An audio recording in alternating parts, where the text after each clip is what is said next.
나는 오늘도 같은 길을 걷는다. 낯익은 병원의 복도. 희미하게 번지는 소독약 냄새. 차갑게 반짝이는 흰 벽을 지나 창가에 앉아 햇빛을 바라보는 그 사람을 향해 걸어간다. 그녀는 나를 본다. 하지만 나를 알아보지 못한다. 안녕하세요. 저예요. 민정이요. 조심스레 말을 건넨다. 그녀는 나를 잠시 바라보다가 살짝 미소 지으며 고개를 갸웃한다. 아가씨 어디서 많이 본 얼굴인데. 그 말은 이젠 익숙하다. 익숙하다는 말조차 무색할 만큼 반복되고 반복되는 오늘 같은 날.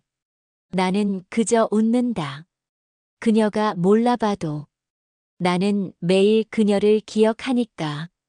누군가는 잊고 누군가는 기억한다. 기억은 사라져도 마음은 남는다. 조금은 슬프고 많이 따뜻한 이야기. 이 이야기는 내 어머니 김분희 여사의 기억 저편에 남겨진 마지막 기록이다. 그녀가 나를 잊어도 나는 끝까지 그녀를 기억할 것이다. 햇살이 머무는 오후의 병실. 창가에는 익숙한 그림자가 앉아 있다. 조용히 숨을 쉬고 있는 사람. 그녀는 나의 어머니, 김분희 여사. 나는 오늘도 같은 자리에 앉는다. 낡은 가방에서 책 한 권을 꺼내며 어머니를 바라본다. 그녀는 천천히 고개를 돌린다. 내 얼굴을 한참 바라보다가 낯선 얼굴을 보는 것처럼 조용히 시선을 떨군다. 엄마 저예요, 민정이요. 이름을 말해도 대답은 없다. 마치 처음 듣는 이름처럼 생소한 얼굴처럼. 그녀는 말없이 손끝으로 이불을 만진다. 나는 자주 묻는다. 엄마 오늘은 기분 어때요? 엄마 점심은 잘 드셨어요? 엄마 혹시 나 기억나세요? 대답은 늘 같다. 고요한 미소. 짧은 침묵. 그리고 아스라이 흘러가는 눈빛 하나. 처음엔 많이 울었다. 왜 나를 기억 못하는 걸까? 어떻게 잊을 수 있는 걸까? 내가 엄마 딸인데. 엄마가 날 낳았잖아. 엄마가 날 키웠잖아. 내 손잡고 유치원 데려다주고 내 이마에 입 맞추며 공부하라고 했잖아. 그 기억들을 왜 나만 안고 있는 걸까? 왜 엄마는 다 놓아버린 걸까? 억울하고 아팠다. 서운하고 슬펐다. 하지만 이제는 안다. 기억은 머리가 아니라 마음에 남는 거라는 걸. 엄마는 나를 몰라보지만 가끔 내 손을 잡고 가만히 말한다. 참 따뜻한 손이네. 내 손 어디서 많이 만져본 것 같아. 그럴 때 나는 그냥 고개를 끄덕인다. 맞아요, 엄마. 내 손이에요. 엄마가 늘 잡아주던 그 손이에요. 엄마는 잊었을지 몰라도 나는 그 손의 감촉을 평생 기억해요. 병실 창밖으로 바람이 분다. 나무들이 몸을 흔들고 어디선가 아이 울음소리가 작게 들려온다. 나는 그 소리를 들으며 어머니의 젊은 시절을 떠올린다. 치마폭에 나를 안고 뛰던 엄마. 비 오는 날 우산 없이 집으로 달려가던 엄마. 미역국을 끓이던 엄마. 가끔은 아프다며 몰래 울던 엄마. 그 모든 장면이 파도처럼 밀려온다. 엄마는 나를 몰라보지만 나는 그 모든 시간을 기억한다. 그리고 매일 다시 여기 이 자리에 앉는다. 말을 건다. 미소를 건넨다. 눈물을 감춘다. 엄마가 나를 잊어도 나는 오늘도 엄마를 기억한다. 겨울이 막 문을 열던 1985년. 그 해의 바람은 참으로 매서웠다. 그 바람이 골목길을 비집고 들어오면 허름한 새방의 창문은 하루에도 몇 번씩 덜컹거렸다. 종이로 덧댄 창호지는 이미 군데군데 뜯겨 있었고 문풍지를 붙여도 틈새로 스며드는 냉기는 막을 수 없었다. 낡은 전기장판 위에 놓인 이불은 세탁기를 거치지 못한 채 햇살에 말려온 것들이었다. 그 안에서 딸아이는 꼼지락대며 자고 있었다. 입가에는 밥풀 대신 말라붙은 콧물이 붙어 있었고 작은 손은 이불 밖으로 나와 찬 기운을 그대로 마주하고 있었다. 어머니는 조심스럽게 그 손을 감싸 쥐었다. 작은 손이 식지 않도록 자기 체온을 옮겨주듯 두 손으로 꼭 쥐었다. 방 안엔 가스레인지 하나, 낡은 국그릇과 김치통, 그리고 시골에서 가져온 장독 하나가 세간살이 전부였다. 아궁이는 없었고 보일러는 전기세가 무서워 함부로 켜지 못했다. 밤이면 식은 방바닥에 한숨 소리만 남았다. 어머니는 그날도 시장에서 돌아오자마자 허리띠를 풀 틈 없이 밥을 지었다. 묵은 김치에 멸치를 볶아 아이 앞에 놓고 입에 밥을 넣어주며 말했다. 민정아, 많이 먹어. 우리 딸은 커야 하니까. 속이 든든해야 공부도 하지. 딸이 밥을 다 먹고 잠들 무렵 어머니는 조용히 옷을 껴입고 밖으로 나갔다.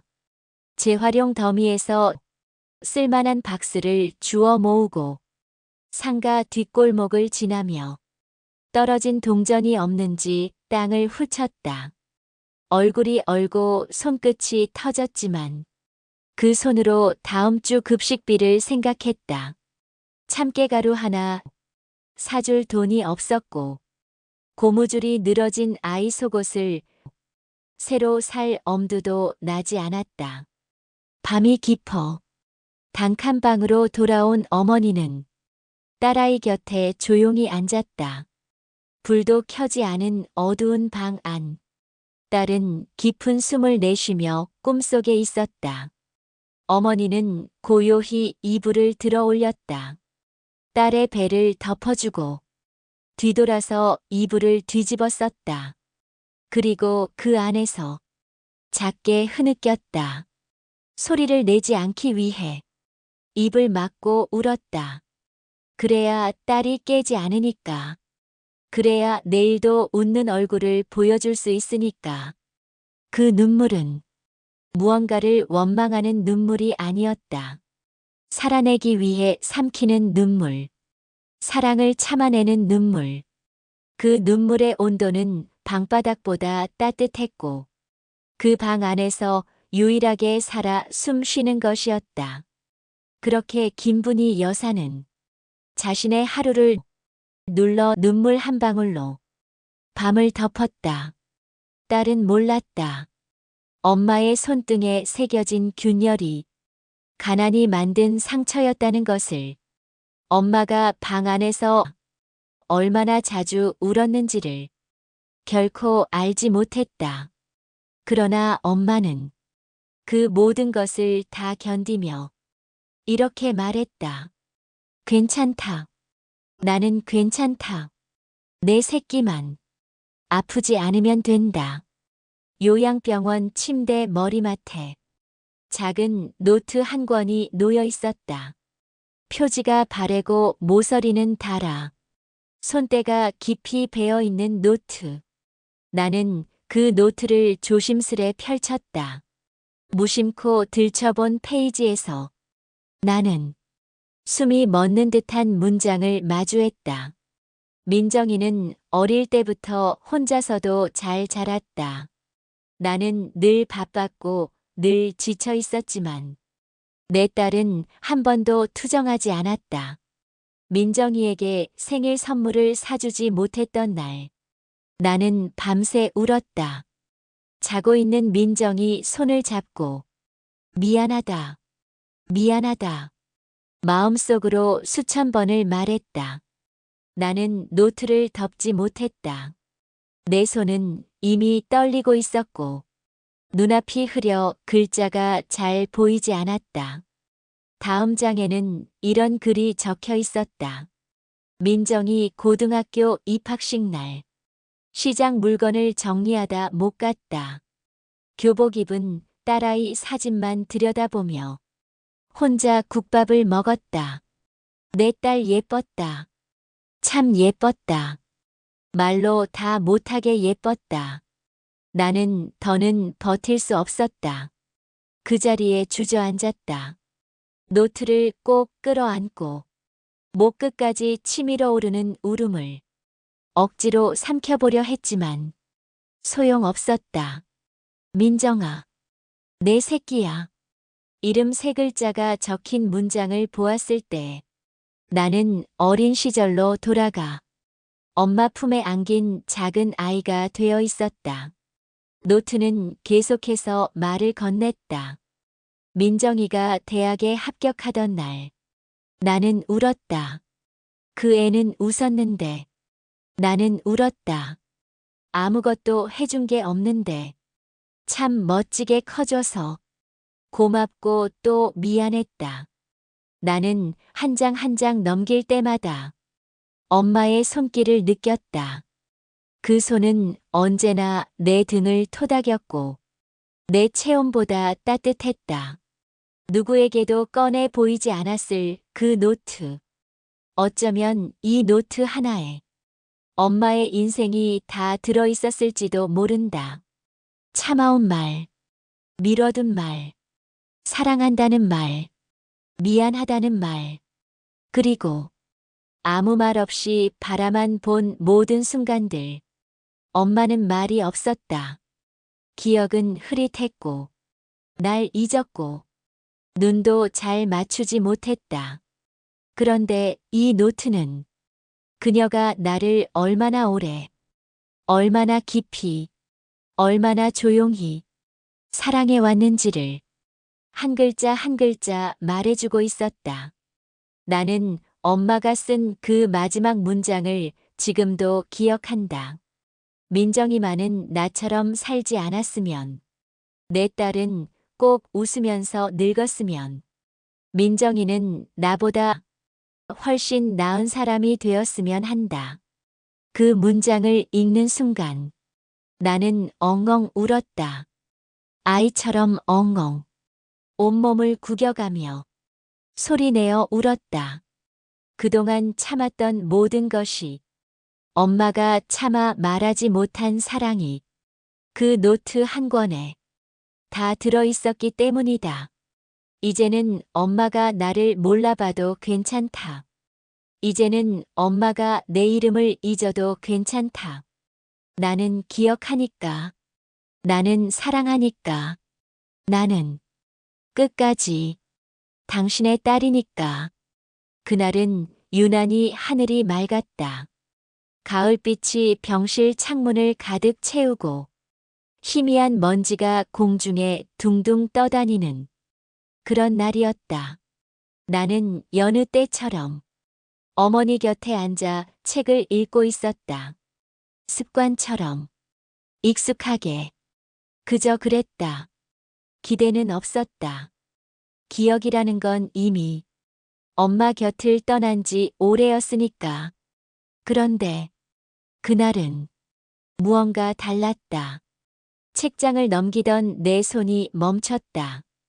왜인지도 모르게 심장이 뛰기 시작했다. 어머니가 갑자기 내 쪽으로 고개를 돌렸다. 천천히, 천천히, 마치 오래된 필름처럼 끊기고 이어지며 그 시선이 내게 다가왔다. 나는 놀라서 숨을 삼켰다. 그 눈빛은 분명히 무언가를 알고 있는 눈빛이었다. 민정아. 그녀는 말했다.